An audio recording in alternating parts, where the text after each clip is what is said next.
गांव सोनापुर की कच्ची सड़कों पर हर सुबह एक ही आवाज गूंजती थी। दूध ले लो, ताजा दूध ले लो। ये आवाज थी रघु दूधिया की। उसकी पुरानी सी साइकिल, जिस पर टेढ़ी मेढ़ी टंकी टंगी रहती थी, गांव के हर घर तक पहुंचती थी। लोग उसे एक सीधा साधा, गरीब मगर ईमानदार दूध वाला मानते थे। रघु साइकिल रोकता है कमला काकी के घर के सामने। काकी, दूध ले लो।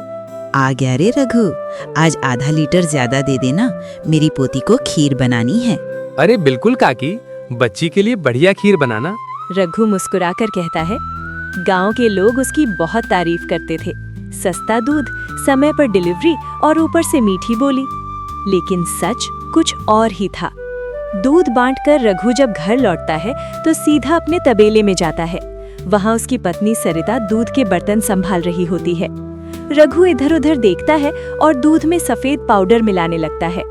अरे रुकिए, ये तो हमारे पीने का दूध है। सरिता घबराकर कहती है, अक्ल नहीं है क्या? बेचने का दूध अलग रखो। गरीब बिकना जरूरी है, तभी कोई शक नहीं करेगा। रघु झुंझला जाता है। असल में रघु जानबूझकर साइकिल से चलता था ताकि कोई ये ना सोचे कि उसके पास पैसे कहाँ से आए। एक दिन साइकिल फिर पंचर हो जाती है। रघु जाता है मोनू पंचर वाले के पास। सामने एक नाश्ते की दुकान पर दो अजनबी बैठे होते हैं। रूखे चेहरे, तीखी निगाहें। अचानक उनमें से एक को जोर की खांसी आती है। रघु मदद करता है, फिर धीरे से कहता है, कैन से दूध पिला देता है। दूध पीते ही आदमी मुस्कुराता है।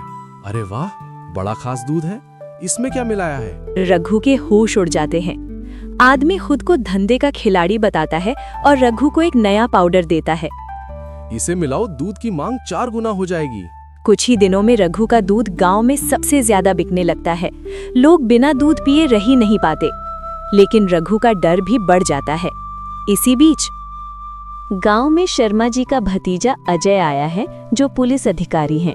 पुलिस का नाम सुनते ही रघु घबरा जाता है। दूध का बर्तन हाथ से गिर जाता है। अजय कुछ दिन गांव में रुकता है। उसके जाते ही रघु फिर से धंधे पर लौट आता है। लेकिन इस बार उसकी पत्नी सरिता अनजाने में ज्यादा पाउडर मिला देती है।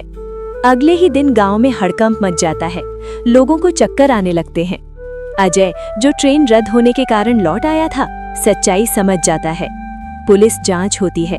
रघु और उसके साथी पकड़े जाते हैं।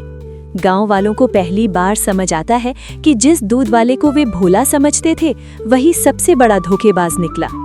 रघु थाने जाते हुए बुदबुदाता है, काश ईमानदारी से कमाया होता। सीख: लालच थोड़े समय का फायदा देता है, लेकिन अंत में सच सामने आ ही जाता है।